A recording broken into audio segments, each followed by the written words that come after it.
semuanya, buka mata, buka telinga, karena kita di Buka Suara. Hai, balik lagi bareng aku, Ines, di podcast kali ini, di podcast Buka Suara, yang bakal ngobrolin tentang hal-hal yang seru, menarik, dan tentunya penuh wawasan nih ya, dengan narasumber yang sudah hadir di hari ini. Nah, tapi sebelum itu, kalian pernah nggak sih kayak, misalnya lagi jalan ke suatu tempat, atau mungkin ke suatu daerah, kayak kepikiran, kok bisa ya namanya kayak gitu? Apakah ada cerita di baliknya, atau ada sejarah di baliknya, sampai bisa terbentuk nama tersebut? Nah, kita bakal bahas satu persatu terkait dengan hal ini nih. Oke, kita bakal ngobrol-ngobrol. Ini ada Donga ya, kita panggilnya Donga aja kayaknya. Biar lebih Bengkulu banget gitu. Donga Sarwo Ferdi Wibowo dari Brin. Halo. Halo. Gimana kabarnya Donga? Alhamdulillah, baik. Alhamdulillah baik. Gak apa-apa ya dipanggil Donga ya? Wah, saya bisa suka kakak sih sebenarnya. Wah, kakak aja ya. Oke, Kakak Ferdi. Dan juga di sini ada Inga Rika Dia Ramadanti. Iya. Dari Balai Bahasa. Halo. Halo. Inga Rika. Alhamdulillah baik ya. Belum ditanya. Gimana kabarnya Inga? Alhamdulillah baik, dijawab. Jadi agak tegang ya. Alhamdulillah baik. Oke, dan juga sebenarnya bukan cuma kita bertiga doang nih ya di sini, tapi juga ada penonton bayaran. Mana suaranya? Oke. Jadi mereka ini nanti juga bakal tanya-tanya langsung sama narasumbernya, bisa ya. Nanti kita bakal buka sesinya nih. Oke, ngomong-ngomong soal tema kita nih ya, toponimi dan juga identitas budaya. Tapi sebenarnya kalau mungkin bisa diceritain nih, toponimi di Bengkulu itu seperti apa sih, Kak Ferdi? Jadi sebenarnya kita pahami dulu toponimi ya. Toponimi itu kan studi, sebenarnya dia kajian mengenai nama tempat. Jadi kita tuh melihat suatu tempat, itu nama itu ada asalnya gitu. Jadi ada sejarah di baliknya. Jadi nggak berlaku tuh kata-kata Shakespeare, apa artinya sebuah nama gitu kan. Karena setiap nama itu punya tradisi, punya sejarah panjang sampai terbentuknya nama. Punya Gitu. makna. Nah, kebetulan saya penelitiannya soal itu di Bengkulu. Bengkulu itu menunjukkan, pertama yang ditunjukkan dari nama-nama di Bengkulu adalah wilayah itu didiami oleh masyarakat mana, gitu. Etnis mana sebenarnya. Karena dia menunjukkan ciri-ciri spesifik. Misalnya ada Biwati yang artinya air kecil gitu. Itu pasti dihuni oleh bangsa Rejang karena menggunakan bahasa Rejang di dalamnya. Sementara kalau di Serawai dia menggunakan ayi misalnya, ayi tenang gitu. Itu pertama di sana. Yang kedua ada beberapa cerita sejarah yang diabadikan. Yang paling kita kenal itu Rindu Hati misalnya. Benar. Ya, Rindu Hati itu kan sebenarnya sejarahnya berkaitan dengan kedatangan anak dalam gitu. Bagaimana setelah dia terusir dari kerajaan Morabangkahulu, dia tinggal di sana dan sangat merindukan tempat tinggal asalnya gitu. Oh, tapi aku pernah ke sana tuh ya, dan juga ngobrol-ngobrol sama warga di sana. Tapi mereka tuh kayak juga nyampaikan kalau misalnya kenapa namanya Rindu Hati? Karena kalau misalnya udah ke sana tuh rindu bakal balik lagi gitu. Jadi kan filosofinya beda-beda gitu. Beda. Ya. Jadi orang beda-beda. kelemahan dari sastra lisan adalah dia punya banyak versi. Jadi pada masa-masa tertentu dia juga bisa dibangun cerita baru. Tapi apa yang saya sampaikan itu bisa dirujuk pada misalnya Seding 8, Seding 9, itu sastra tradisi lisan yang ada di Bengkulu. Itu bisa dilihat. Di sana sumbernya dari situ. Kenapa kita bisa memahami Seding itu kan dia seperti nyanyian kesedihan gitu. Sastra lisan yang nyanyian kesedihan, di sana kita memuat banyak cerita. Bagaimana sih sebenarnya sejarah-sejarah yang ada di Bengkulu, dan orang Bengkulu asli kuat dalam tradisi lisan dan sejarah mereka diabadikan dalam sejarah tradisi lisan itu. Nah, klaim sih bisa dilakukan oleh siapa saja, tapi biasanya kita melihat seberapa tua cerita yang ada gitu dan bisa ditriangulasi, maksudnya dicek ke sumber-sumber lain gitu. Misalnya sumber ke masyarakat di suku lain atau dari sumber-sumber tertulis yang sudah diabadikan gitu. Nah, kebanyakan di Bengkulu kan kita punya aksara sendiri nih, manuskrip kan. Dalam manuskrip itu banyak. Tradisi lisan juga dia kan bahasa yang punya formula, jadi dibakukan, diturunkan dalam formula tertentu. Nah, itu juga bisa sebagai satu sumber yang bisa dipercaya. Oke, berarti sebenarnya ada filosofinya semua, ada sejarahnya semua. Ada sejarahnya ya, di balik semua, penamaan betul. Gitu. Kalau Inga sendiri ada nggak pandangan tentang toponimi di Bengkulu ini seperti apa? Seperti tadi yang dijelaskan oleh Kak Ferdi ya. Sebenarnya toponimi itu adalah suatu cara ilmu bagi kita untuk menelisik sejarah di balik suatu tempat. Jadi toponimi itu terus pada tempat gitu ya. Nah, seperti tadi yang juga dijelaskan bahwa setiap nama itu punya makna, punya sejarah, punya kaitan budaya, punya identitas, sehingga memang dalam kajian toponimi itu tersendiri akan menyimpan banyak pengetahuan tentang suatu daerah.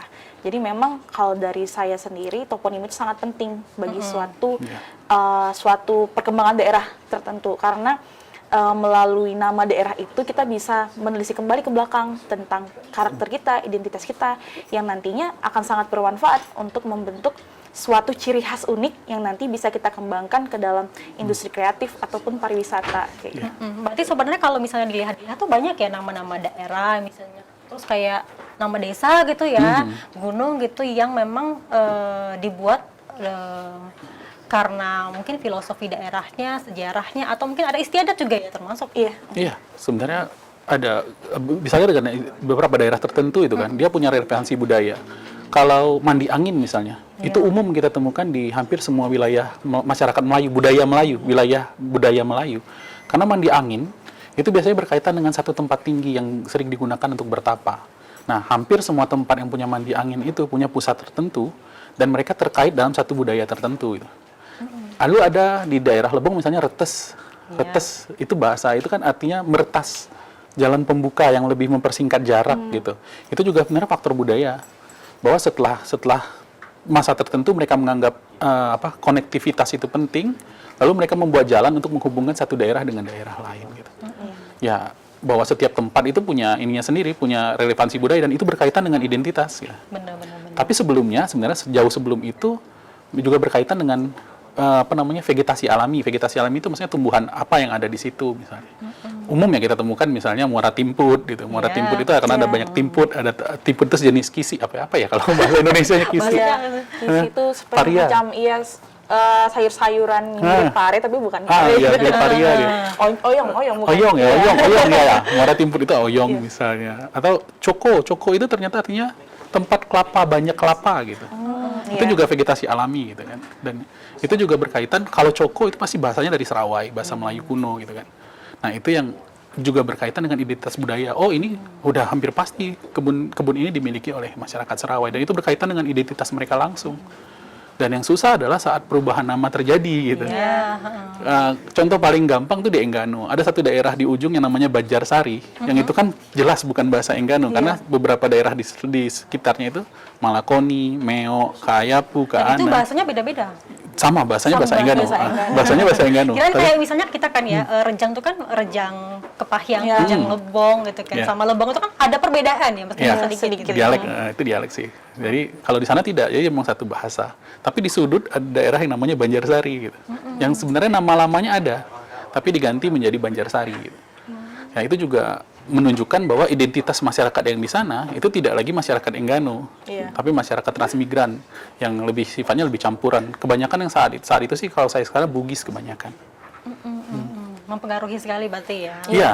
Suku yang tinggal di sana gitu kan. Makanya kalau kata orang tuh ada beberapa alat tuh yang memang di tempat itu tuh kayak namanya beda gitu kan, setiap daerah gitu kan. Sama gitu yang kita rasakan sekarang. Tapi sebenarnya kalau lihat budaya kita sendiri, apa sih ciri khas budaya Bengkulu yang mungkin nggak ada gitu, yang mungkin unik dan tidak ada di daerah lainnya?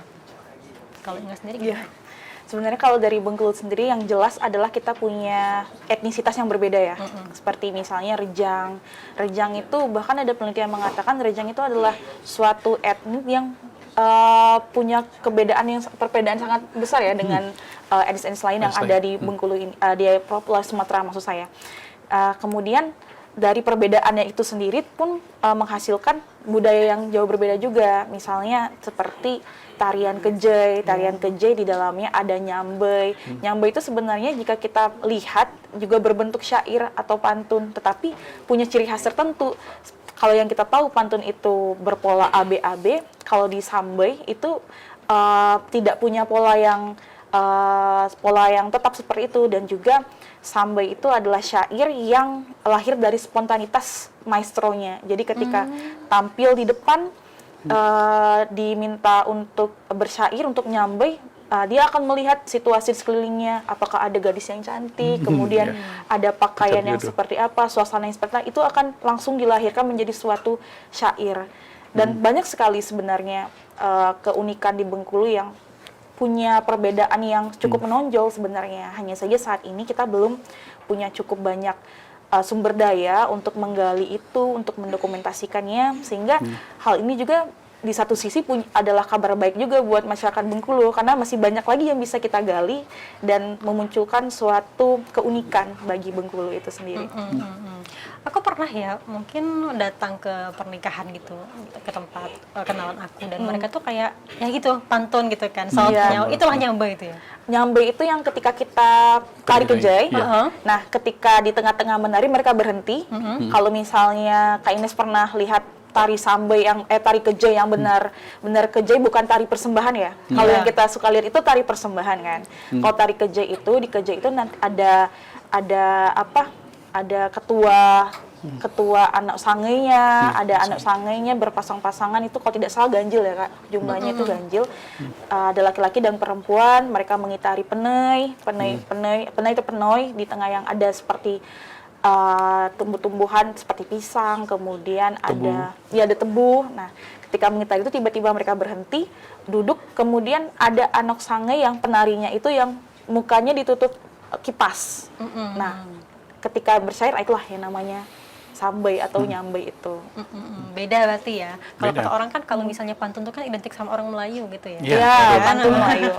Kalau kita juga ada perbedaan tentunya ya. Oke, ketika ada kesamaan budaya nih, misalnya kayak penyebutan tabu, terus juga ada tabui gitu ya. Itu Iya. gimana tuh sekarang kalau Kak Ferdi? Yang kita harus sadarkan sebenarnya sejak masa lalu pelayaran di pantai barat itu kan lumayan rame kan. Jadi kontak budaya juga terjadi pasti. Nah, kebanyakan seperti tabut itu kan dibawa dari daerah Gujarat kita, sebenarnya kan itu kan tradisi Syiah sebenarnya dari Iran, tapi yang kita dibawa oleh dari Gujarat, dari imigran-imigran India. Nah, mereka itu tidak meninggalkan budaya aslinya sebenarnya. Makanya namanya masih tetap sama, tabut yang merujuk pada peti kan, peti yang membawa tubuh itu. Nah, tabui ini biasanya pada tiap daerah itu mengalami adaptasi dia. Paling tidak dari adaptasi bunyi gitu kan. Kalau tabui itu pasti di daerah Sumatera Barat karena fitur linguistiknya, ciri linguistiknya itu menunjukkan itu. Misalnya bahasa Minang kan sering seperti itu. Kalau di kita menjadi tabot gitu kan. Tabot kalau diucapkan oleh orang Serawai gitu kan. Tapi kalau di Bengkulu kan tabut dia kan. Jadi lebih ke o. Nah, sebenarnya hal itu bisa saja terjadi karena masyarakat itu membawa budaya mereka dan memperkaya budaya di sini gitu. Tetapi apakah itu asli? Akarnya bisa dirujuk gitu. Akarnya bisa dirujuk sampai ke daerah asalnya. Dan itu bisa menjadi milik kita karena ada adaptasi itu. Adaptasi tabot dengan budaya lokal kita gitu. Misalnya ada beberapa hal yang dihilangkan yang mungkin berkaitan dengan muatan agama tertentu atau berkaitan dengan kepercayaan tertentu yang itu sifatnya tidak diperlukan lagi. Nah, saat dia sudah diadaptasi, itu bisa menjadi milik kita karena ekspresinya sudah berbeda. Nah, kuncinya adalah ekspresinya berbeda gitu. Kalau ekspresi antara tabot dengan tabui di Minang itu sudah berbeda, itu dianggap sebagai dua hal yang berbeda. Gitu. Jadi penamaan sama belum tentu Realitanya pasti sama gitu ya. Kalau penamaan sama mungkin asalnya sama, tapi ekspresinya pasti berbeda gitu. Nah, ekspresi berbeda itu yang menjadi kunci. Ekspresi budayanya. Iya. Ekspresi budaya. Karena ekspresi itu tergantung adaptasinya dengan masyarakat lokal. Tapi ada nggak sih kayak budaya yang mungkin mirip-mirip sama tabut di luar sana gitu? Ya pasti yang di Iran kan ada. Iya. Ya, dan itu memang karena asalnya di situ, di Gujarat, di India juga ada.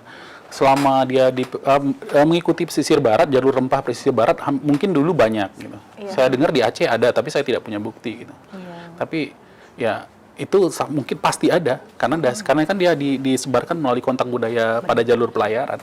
Ini juga ada pengaruh dari mungkin zaman penjajahan, penamaan daerah, penamaan tempat. Iya. Ya, Kolonialisme itu sangat mempengaruhi kita, tidak hanya kita sih.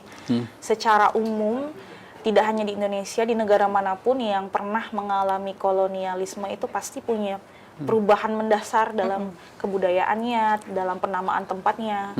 Karena penamaan tempat itu sangat terpengaruh oleh siapa yang berkuasa, begitu ya. iya. Jadi pada saat itu mungkin bangsa kolonial yang berkuasa, mereka akan menamakan tempat-tempat itu sesuai dengan yang mereka mau, entahkah itu nama mereka atau bahkan nama tempat asal mereka, misalnya seperti Benteng Marlborough. Benteng Marlborough itu adalah suatu desa atau mungkin kecamatan yang ada di Inggris pada saat itu ya, Saint Marlborough gitu ya.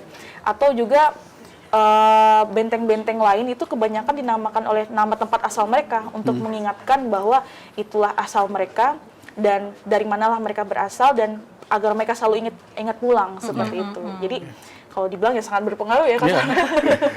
Oke, nanti kita bakal bahas lebih lanjut nih ya. Tapi ternyata toponimi ini benar-benar cerminan dari daerah itu, Iya. entah itu dari bahasanya, dari adat istiadatnya, dari budayanya. Kita break dulu, nanti kita bahas lagi. Tetap di Buka Suara.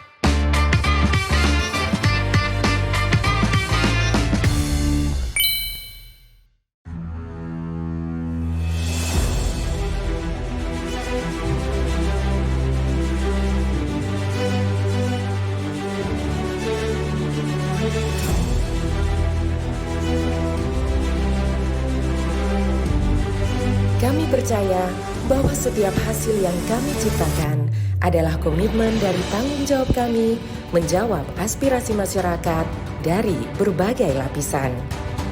Perubahan menuju masa depan yang lebih baik, menciptakan mimpi menjadi kenyataan. Mimpi dari banyak orang dan memberikan solusi untuk kemudahan. RRI merupakan sosok lembaga penyiaran publik pertama di Indonesia yang hadir dalam berbagai lapisan masyarakat dari Sabang hingga Merauke. Perjalanan kami menembus khatulistiwa dan perkembangan teknologi. Konsisten dalam melayani masyarakat dengan kekayaan informasi dari berbagai aspek kehidupan dari dalam dan luar negeri.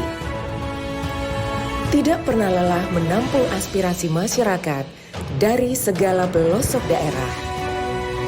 RRI memberikan kemudahan dalam bertukar pikir kreativitas serta membuka peluang keterbukaan pendapat lintas generasi. Kami meyakini visi misi solid mencerminkan jiwa raga yang siap siaga dalam menjembatani keterbukaan publik dan tidak lengah dalam mengawal peristiwa aktual. Kami turut senantiasa menjaga identitas keindonesiaan serta mempertahankan keunikan budaya yang dimiliki oleh NKRI. Dengan kekuatan daya siar, kami pancarkan segala bentuk informasi dan keindahan Indonesia ke segala penjuru dunia.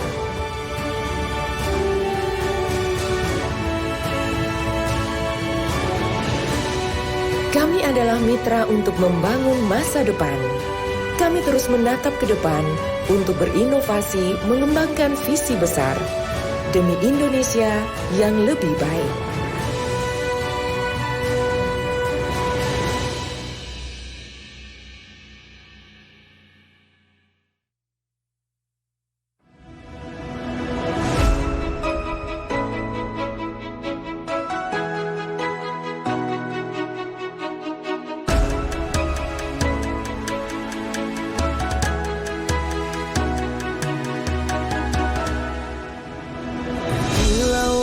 Samudra terbentang khatulistiwa, di situ ku ada bersamamu saudara. Beragam warna kita, suku tak selalu sama. Kau aku Indonesia yang disatukan karena cinta. Karena kita Indonesia, jangan pernah terpecah belah. Walau kita berbeda, walau kita tak sama, tetaplah satu kita, kita Indonesia sesungguhnya.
Balik lagi di Buka Suara, buka mata, buka telinga, karena kita di Buka Suara. Baik, masih bersama dengan Doga Ferdi atau Kak Ferdi ya, dan juga Inga Rika. Tadi kita sudah bahas sedikit banyaknya terkait dengan toponimi. Nah, sekarang itu kan karena perkembangan zaman ya, teknologi digital dan sebagainya gitu kan. Apakah kondisi sekarang itu ada budaya baru yang muncul karena perkembangan zaman yang sudah modern? Atau seperti apa gitu kalau Kak Ferdi sendiri? Sebenarnya sejak budaya itu selalu berkembang gitu kan. Kita harus mengingat bahwa budaya itu dinamis, dia tidak statis. Akan selalu hadir budaya baru dan itu harus menyesuaikan dengan semangat zamannya apa gitu. Nah, dulu yang pertama kali kita kenal kan budaya pop dia, yang membedakan dari budaya tradisional gitu, budaya modern yang lahir bersama budaya pop. Nah, di abad digital kemungkinan bisa lagi gitu. Tapi kebanyakan yang saya perhatikan, orang menyebut budaya digital itu sebagai budaya lisan tahap kedua gitu. Jadi kebanyakan adalah muncul budaya-budaya lama yang hadir kembali gitu. Nah itu mungkin saja, jadi sejenis revitalisasi gitu ya. Bahwa dulu budaya itu pernah ada, hilang, lalu dimunculkan kembali. Itu karena kemungkinannya sudah ada sekarang. Kemungkinan untuk promosi yang lebih luas, karena akses digital yang bagus ya, maksudnya sudah sangat berkembang. Lalu bisa juga budaya yang hibrid sifatnya, yang bercampur antara budaya lama dan budaya baru. Kalau yang paling enak kita lihat itu dari musik-musik dari daerah timur ya, yang akhirnya sudah mendapat pasar yang lebih luas gitu kan. Dengan logat mereka, dengan cara nyanyi mereka, lalu mereka membuat satu musik yang bisa dinikmati oleh seluruh orang gitu. Tapi kan sekarang ini kan karena zaman modern tuh ya, banyak orang yang mungkin mulai memodifikasi, entah itu dari tarian atau kan musik. Apakah itu menghilangkan ciri khasnya atau gimana? Itu kasuistis sifatnya gitu. Jadi kita harus lihat satu-satu. Karena ada yang memang tetap menjaga substansi ya. Ada yang namanya substansi budaya dan medium gitu. Medium itu ekspresinya gitu. Nah, substansi itu nilai yang dibawa oleh budaya tersebut. Seperti kejei misalnya kan. Kejei itu jarang sekali diubah gitu. Karena substansinya penting bagi masyarakat Rejang. Bagi identitas budaya Rejang itu penting. Jadi dia tidak mungkin dimodifikasi. Tapi beberapa tarian lain itu bisa saja. Misalnya kalau di Rejang ada tari Dundang Beneak gitu ya. Tari apa? Tari yang diubah dari aktivitas menanam padi misalnya. Tari Nelas juga tidak mungkin diubah gitu kan. Tapi ada beberapa tari lain di Sarawak seperti tari Selendang, tari sapu tangan, itu juga bisa diubah. Memang ada sifat-sifatnya gitu. Kalau dia sifatnya hiburan, kebanyakan bisa diubah. Tapi kalau dia sifatnya sakral atau berkaitan dengan ritual, itu jarang sekali diubah karena substansinya penting gitu. Jadi harus dilihat yang mana dulu gitu, yang bisa diubah. Gerakan tari pun ternyata terbentuk dari aktivitas masyarakatnya sendiri. Iya, terinspirasi dari budaya itu. Oke, kalau kebek pala sendiri, ini termasuk yang baru? Kebek pala itu sebenarnya dari dulu, kebek pala itu adalah suatu pakaian dan identitas dari masyarakat Melayu atau Indonesia secara umum ya. Jadi kebek pala itu banyak dimiliki oleh etnis-etnis lain, bukan tidak hanya Bengkulu sendiri. Tetapi kita melihat bahwa ternyata kebek pala ini punya suatu potensi menunjukkan suatu kedaerahan. Misalnya kayak Tanja kan, Tanja punya orang Riau ya. Kemudian orang-orang Melayu lain seperti Kepri, Bangka Belitung ataupun Palembang juga punya kebek pala lain. Nah, kita itu pengen punya suatu yang hanya milik kita sendiri. Akhirnya lahirlah kebek pala itu yang sebenarnya bentuknya sedikit mirip, tapi yang saya lihat itu motifnya motif besure seperti itu ya. Jadi bisa dibilang mungkin suatu budaya baru yang akhirnya cukup positif juga, memunculkan suatu identitas yang akhirnya mendeskripsikan diri kita bahwa laki-laki yang memakai kebek pala itu pasti orang Bengkulu seperti itu. Jadi akhirnya identitas ya. Tapi yang menarik dari kebek pala kalau menurut saya sih, dia punya potensi ekonomis. Karena di masa lalu sebenarnya kalau kita bilang, waktu itu kan kita belum mengenal fashion tuh. Tapi di masa lalu itu fashion yang umum bagi laki-laki menutup kepala. Saya melihat potensi yang besar itu sama dengan jilbab misalnya. Yang walaupun selendang dulu selendang atau jilbab. Yang dua-duanya juga menutup kepala yang hari ini kita tahu jadi industri yang sangat besar gitu kan. Yang nilainya besar sekali gitu. Nah, saya membayangkan ini satu bayangan ideal saja. Kalau kita kembali ke masa lalu, ke budaya lalu itu, menggunakan kebek pala misalnya, hampir seluruh orang menggunakan kebek pala, akan ada satu produk baru, kebek pala yang bisa dijual dikapitalisasi gitu. Itu bentuk budaya yang bisa dikapitalisasi dan bisa memperoleh manfaat ekonomis gitu. Untuk saat ini sebenarnya banyak kebek pala itu. Dan memang lebih kerennya lagi kebek pala itu menunjukkan status sosial. Jadi ketika kita memakai kebek pala itu akan meningkatkan wibawa, meningkatkan kegagahan bagi laki-laki seperti itu. Jadi ada status sosialnya juga, dan memang saat ini sudah banyak dijual, hanya saja belum sebesar daerah-daerah lain yang memang sudah sangat mempopulerkan identitasnya seperti itu. Dan harapannya ke depannya semakin banyak masyarakat Bengkulu yang antusias untuk ikut melestarikan budaya dan mempromosikan Bengkulu dengan menggunakan kebaya pala itu sendiri. Benar-benar sama kayak batik Basura gitu kan. Dulu mungkin cuman baju doang, tapi sekarang udah jadi fashionable banget. Iya, bisa jilbab gitu ya. Jilbab, terus selendang lah, ya, ikat pinggang lah, dan masih banyak lagi gitu ya. Oke, kita bakal buka pertanyaan nih ya buat audiens yang di sini yang mungkin ada yang pengen nanyain sama si. Oh, ada ya? Oke, boleh, mau nanya apa? Mungkin nama dulu deh. Oh, oke. Perkenalkan, nama saya Ruru Nafira Mata, kebetulan penyiar di Pro 2 dan tadi udah dengerin masalah budaya. Kalau sekarang kan bahkan pernikahan pun udah gimana? Benar-benar. Apalagi sekarang nih ya, banyak juga orang-orang yang karena ya budaya tadi ya, entahkah itu budaya Korea, Jepang, dan masih banyak lagi gitu ya. Pengen nikahnya ala-ala Korea gitu misalnya. Pengen nikahnya ala-ala ini gitu ya, tapi pengen nggak mau pakai adat sendiri gitu. Itu gimana tuh? Boleh langsung ditanggapi. Dari mana? Oke, saya dulu. Iya. Kalau nikah itu kadang dia menjadi sesuatu yang personal di masa modern ya. Bagi masyarakat modern dia menjadi personal. Sebenarnya di masa lalu itu berbeda gitu. Makanya ada yang disebut dengan kawin adat atau nikah adat gitu kan. Dan itu ya nikah adat wajar menggunakan adat tertentu. Tapi kita harus paham bahwa kondisinya berbeda gitu. Pada masa lalu kan kita menggunakan mas kawin yang semakin besar. Hal itu yang kadang tidak sesuai lagi dengan zaman sekarang gitu. Iya. Ya zaman dulu sih mas kawin itu seekor sapi atau 20 ekor sapi wajar gitu. Karena satu orang bisa punya sampai 200 ekor sapi karena punya padang yang luas gitu. Kalau hari ini kan nilainya bakal jauh berbeda gitu. Nah, makanya saat zaman berbeda, kondisi zaman juga berbeda, kita juga harus melihat bahwa memang perubahan harus terjadi gitu. Dan lalu apakah kita mau menikah dengan cara luar yang dianggap lebih praktis atau lain sebagainya? Pada akhirnya kalau menurut saya menikah itu adalah tradisi itu sendiri. Jadi bukan upacara pernikahan yang menjadi tradisi, tapi pernikahan itu yang menjadi tradisi. Apakah kita akan mengikuti pola patrilineal yang bisa kita jaga, atau matrilineal, atau matri lokal gitu. Itu kan hal-hal seperti itu yang lebih substantif untuk dijaga sebenarnya daripada upacaranya. Jadi ya upacara itu bisa menyesuaikan zaman lah gitu. Karena kita juga sudah punya dokumentasi pernikahan masa lalu kan, dan dia juga berkembang gitu. Tapi nilai-nilai substantif itu, karena sebenarnya adat tradisi itu lebih ke mitigasi, karena pernikahan itu kan menyatukan dua keluarga, berpotensi konflik besar gitu ya. Karena kalau zaman dulu mungkin konflik keluarga bisa sampai perang keluarga besar gitu kan. Antar dusun gitu. Jadi yang lebih penting tradisi itu harus dilihat di sana. Jadi bukan upacaranya, tapi substansi tradisi itu. Jadi mitigasi masalah gitu.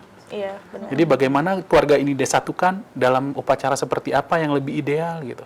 Kalau memang menyepakati dalam nikah di KUA aja pun misalnya karena sifatnya personal, ya silakan gitu. Kalau mau nikah ala Korea misalnya, ya silakan. Tapi menurut saya sih ini, kalau kita sebagai orang Bengkulu gitu, salah satu momen paling besar adalah ada siklus kehidupan gitu ya, kelahiran, pernikahan, kematian. Dan semua tiga hal ini kita punya tradisi sendiri. Seperti misalnya turun air gitu ya, turun sungai. Turun sungai itu yang sudah tidak dilakukan gitu. Kalau di Jawa turun tanah. Ini suatu momen yang menandai siklus hidup kita. Kelahiran, lalu turun tanah, lalu pernikahan, dan kematian. Kalau pernikahan ini kita tidak menggunakan identitas kita, kapan lagi gitu? Benar-benar. Kapan menggunakan baju adat gitu? Rasanya nggak mungkin kita ke pasar menggunakan baju adat, kan aneh gitu kan? Iya, momen itulah sebenarnya. Momen itulah. Momen yang pas. Nah, kalau bagi saya pribadi itu kesempatannya. Jadi sayang kita melewatkan kesempatan itu, kesempatan menggunakan baju adat yang tidak bisa digunakan setiap hari dengan menggunakan baju daerah lain gitu. Kalau boleh menambahkan, karena baru-baru ini saya juga menikah gitu.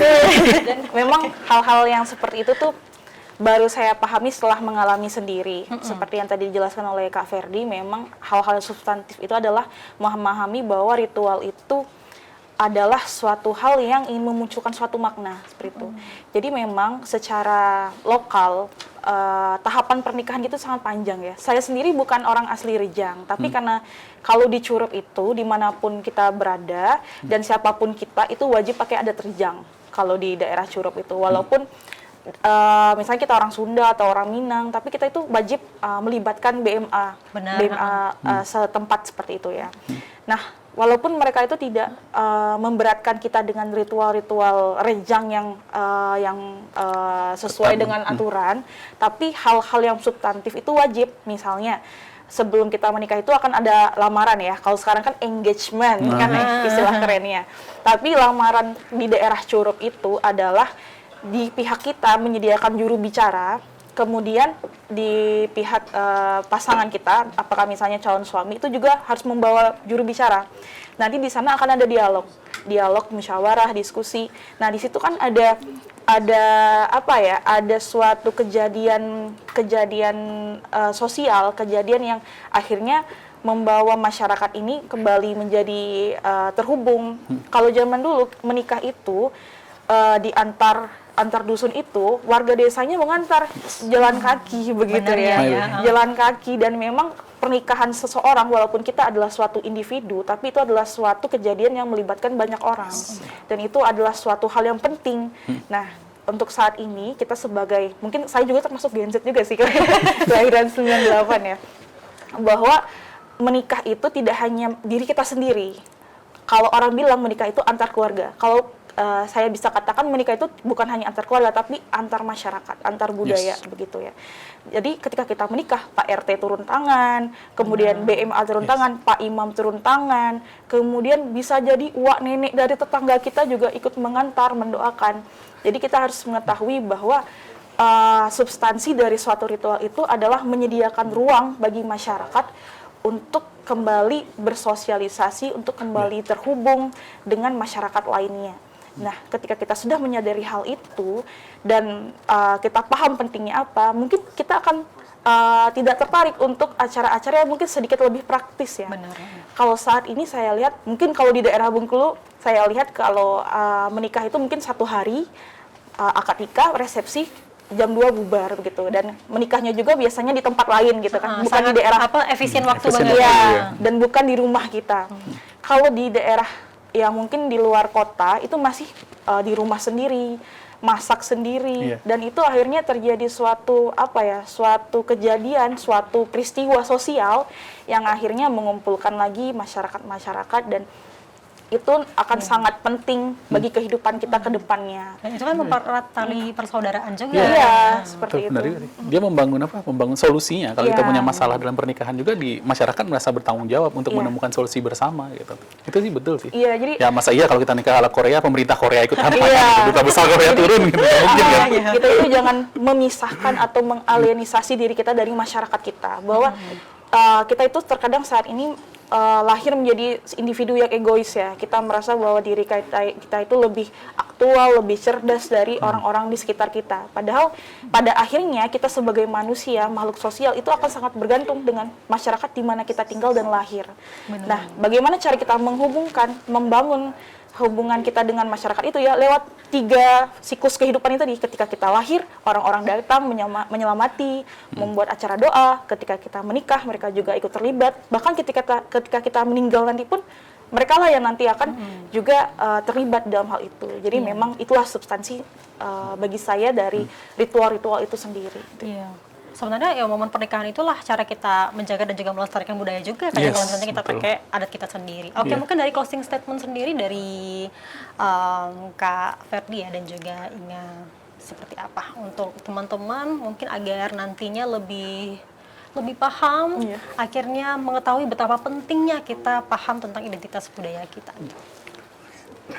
Jadi ada kata-kata orang tua zaman dahulu ya, orang bijak zaman dahulu gitu, ke bawah tidak berakar, ke atas tidak bergantung gitu. Itu sesuatu yang mudah hilang gitu. Nah, sebagai suatu etnis gitu, sebagai suatu komunitas, sebenarnya kita tidak berharap seperti itu, komunitas budaya. Jadi mau Rejang, mau Engganu, mereka harus melihat kembali akar mereka apa, supaya mereka berakar di tempatnya, lalu mereka mau bergantung kemana.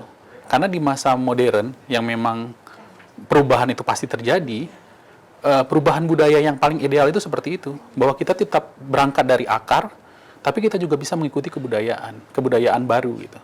Nah, jadi pesan saya sih itu. Jadi saat kita begitu tertarik pada sesuatu yang lain dari luar, dari yang modern, kita jangan melupakan akar. Karena saat kita tidak berakar, kita mudah diombang-ambing. Gitu. Jadi saat Anda misalnya tidak mengenal daerah Anda sendiri, tidak mengenal budaya Anda sendiri, suatu saat Anda akan kehilangan itu. Dan saat kita kehilangan itu, kita mudah diambil oleh bangsa lain gitu. Kita menjadi siapa gitu. Saat kita tidak punya jati diri gitu ya. Jati diri, saya mau jadi apa gitu.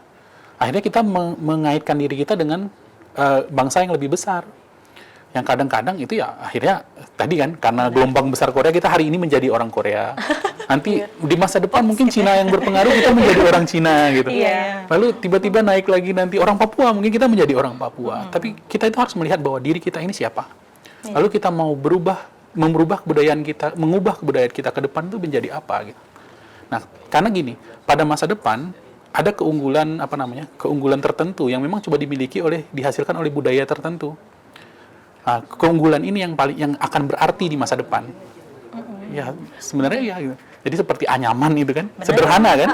Tapi saat itu dibawa ke masa depan, ternyata lebih ramah lingkungan kelebihannya. Dia juga lebih mudah biodegradable kalau istilahnya mudah dihancurkan gitu. Dan juga lebih populer kan di barat gitu. Dia menjadi alternatif tertentu. Jadi hal-hal seperti itu yang sebenarnya penting kenapa kita melihat budaya kita dan tidak mudah terpukau budaya lain. Iya, hal itulah sebenarnya harus ditanamkan ya sama anak-anak sama sekarang. Oke, kalau Inga sendiri, boleh? Kalau saya lagi-lagi ingatlah bahwa kita itu adalah suatu kesatuan yang tidak hanya hidup pada diri kita sendiri. Jadi ketika kita sudah sadar posisi kita, maka kita akan menghargai apapun di sekitar kita, baik itu budaya, maupun masyarakat kita, maupun juga bangsa kita sendiri. Nah, ketika kita sudah menghargai itu, kita akan melakukan berbagai cara untuk mengembangkan masyarakat kita, mulai dari menghargai akar kita, menghargai budaya kita, dan akhirnya punya semangat untuk memunculkan kreativitas di sana agar nanti budaya itu terus berkembang dan akhirnya menjadi sesuatu yang bisa menghidupi diri kita. Baik, oke, tepuk tangan dulu dong ya. Itu dia tadi perbincangan kita di hari ini. Dan tadi sebenarnya secara tidak langsung kita juga diajak jalan-jalan nih ya, tapi melalui sejarah nih, melalui histori. Terima kasih banyak aku ucapin kepada Kak Ferni dan juga Inga ya, Inga Rika yang sudah sharing-sharing bareng kita di hari ini. Dan tentunya banyak banget ya hal-hal yang bisa kita ambil di sini, apalagi mungkin untuk generasi sekarang yang sebenarnya punya peran yang sangat penting gitu kan untuk menjaga serta melestarikan kebudayaan. Boleh mungkin ya suka dengan budaya luar, tapi jangan meninggalkan budaya kita sendiri. Oke, saya ucapkan terima kasih banyak buat para penonton juga, gimana soalnya?